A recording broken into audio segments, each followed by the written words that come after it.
This is the story of a boy who started life as a slave, a boy no one believed would ever be free. Yet he rose so high that even the mighty British Empire came to fear his power. His name was Jaja of Opobo, and this is the story of one of the greatest African rulers of the 19th century.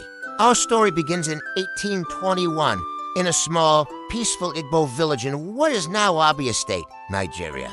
A boy was born, named Mbanaso Okorazurumba. His early years were like those of any other child, filled with the simple joys of village life. But this peace was not destined to last. One day, tragedy struck in the most brutal way imaginable. While he was still just a young boy, barely a teenager, he was violently kidnapped by slave raiders. This wasn't the transatlantic slave trade you might have heard about, but an internal slave trade that plagued the region, turning communities against each other. Young Mbanaso was torn from his home, from everything he had ever known. His life became a nightmare of constant movement and suffering. He was sold from one master to another, and then another. With each sale, his hope dwindled. He was forced to carry heavy loads far beyond his strength, work grueling hours under the scorching sun, and live with absolutely nothing to call his own. He was just another face in a sea of forgotten souls. Eventually, his journey led him to the Niger Delta, where he was sold to the powerful Enipepo house in the kingdom of Bonny. Bonny was one of the largest and most influential trading states in the region, a hub of commerce and power. For most people who arrived there in chains, their fate was sealed. They were destined to live and die as slaves, their dreams crushed, their identities erased. But Jaja was not like most people, even from a young age. A fire burned within him. He was exceptionally intelligent, a keen observer of the world around him. He was incredibly hardworking, always doing more than was asked of him, and most importantly, he was trustworthy. He learned the complex languages of trade, the art of negotiation, and the delicate dance of human relationships. He understood people, their fears, their ambitions, their weaknesses. It didn't take long for the leaders of the Enipepo house to notice this remarkable young man. They saw his potential, his sharp mind, and his unwavering loyalty. Slowly but surely, their perception of him began to change. By the time he reached his early 20s, Jaja was no longer treated as just a slave. He was being groomed for leadership. His rise was nothing short of meteoric. He went from being a servant, carrying goods on his back, to being a respected warrior, defending the interests of the house. From there, he climbed even higher, eventually becoming the head of the entire Enipepo house. It was in a sense so unbelievable, so unheard of, that people began to call him Jaja, a European-sounding nickname that stuck, forever replacing his birth name. He had not just earned his freedom, he had earned power. But as is often the case, success breeds jealousy. The other major houses in Bonny watched Jaja's growing power with envy and fear. His business skills were unmatched, his influence was spreading, and the Enipepo house was becoming wealthier and more powerful than ever before. Tensions that had been simmering for years finally boiled over. Conflicts erupted, and the political stability of Bonny began to crumble. Jaja found himself at a crossroads. He could stay and fight an endless, destructive civil war, or he could make a move so bold, so audacious, that no one would see it coming. He chose the latter. Instead of fighting for control of Bonny, he decided to leave and build a new kingdom from scratch. In 1870, Jaja gathered his loyal followers, who numbered in the thousands, and led them on an exodus. They journeyed to a new, strategic location on the coast. There was a land rich in palm oil, with direct access to the lucrative trade routes of the Atlantic. He named this new kingdom Opobo in honor of Opobo the Great, a legendary king from Bonny's past. Under Jaja's visionary leadership, Opobo didn't just survive, it thrived. It quickly became the most dominant force in the Niger Delta. Jaja established a complete monopoly over the palm oil trade. In the 1800s, palm oil was the industrial lubricant of Europe. It was the black gold of its time, incredibly valuable. European traders who wanted to buy palm oil had no choice but to go through Jaja. And this is what made Jaja so special. He wasn't just a shrewd businessman. He was a protector of his people.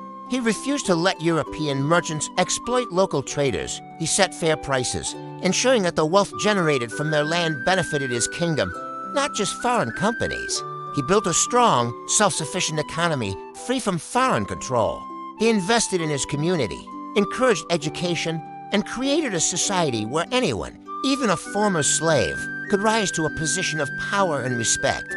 By the late 1800s, Opobo was one of the wealthiest and most well-organized city-states in all of West Africa. The boy who was once sold for a handful of goods, who carried heavy loads on his back, was now King Jaja of Opobo, a man respected and admired across the continent. He had built his own kingdom, his own destiny, but his incredible success had attracted the unwanted attention of the world's most powerful empire. The British Empire saw Opobo not as a symbol of African ingenuity, but as an obstacle to their colonial ambitions. They wanted total control over the palm oil trade and the entire Niger Delta region, and King Jaja stood directly in their way. He consistently outsmarted them in trade. He refused to sign treaties that would surrender his kingdom's sovereignty. He refused to allow Europeans to bypass his authority and trade directly with the inland producers, which would have destroyed Opobo's economy. He was a thorn in the side of British colonial expansion, a king who would not bow. So the British decided that if they couldn't beat him fairly, they would betray him. In 1887, a British official named Henry Hamilton Johnston invited King Jaja to a peace negotiation aboard a British warship, the HMS Goshawk. Johnston gave Jaja his solemn promise that he would be safe, that he was free to leave at any time, no matter the outcome of the talks. Trusting the word of a British consul, Jaja agreed and boarded the ship. But it was a trap. The moment King Jaja stepped onto the deck, the promise was broken. He was ambushed, arrested, and declared a prisoner. The British accused him of obstructing trade and breaching treaties he never even signed. It was a shameful act of betrayal, a kidnapping orchestrated by an empire. They took him far, far away from the kingdom he had built. He was exiled, first to Accra in modern-day Ghana, and then across the vast Atlantic Ocean to the Caribbean island of St. Vincent.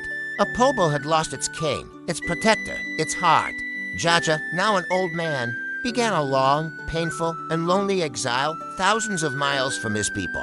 After years of protest and international pressure, the British government finally agreed to allow Jaja to return home.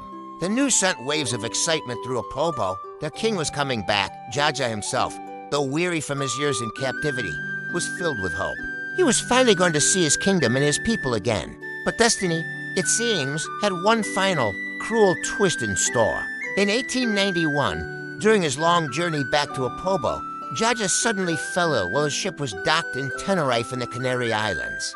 His health deteriorated rapidly, and he died. He never made it home. He never saw Opobo again. To this day, the circumstances of his death are debated. Many believe he was poisoned to prevent him from returning to power and stirring up more resistance against the British. Others believe he died of a broken heart and the immense stress of his unjust exile. Whatever the cause, King Jaja of Opobo died on the journey back to the land he had created with his own hands. He was around 70 years old. Despite the tragic end, Jaja's life remains one of the most powerful and inspiring stories in African history. His legacy is a testament to the boundless potential of the human spirit. He rose from the absolute lowest depths of society, from the horrors of slavery, to become a revered king. He built a powerful, prosperous kingdom through sheer intelligence, courage, and an unbreakable will. He fiercely protected his people from colonial exploitation and stood with dignity against the most powerful empire on earth. He proved that your circumstances do not define your destiny. He was a leader, a brilliant businessman, a warrior, and above all, a symbol of African pride, resistance, and independence. The story of King Jaja of Opobo teaches us a timeless lesson. No matter where you start in life, no matter the obstacles you face, with courage and determination, you can rise to greatness. Thank you so much for watching. If you found this story as inspiring as we did, please hit the like button, subscribe to our channel, and ring the bell so you don't miss our next video. We'd love to hear your thoughts on King Jaja's story in the comments below. See you next time.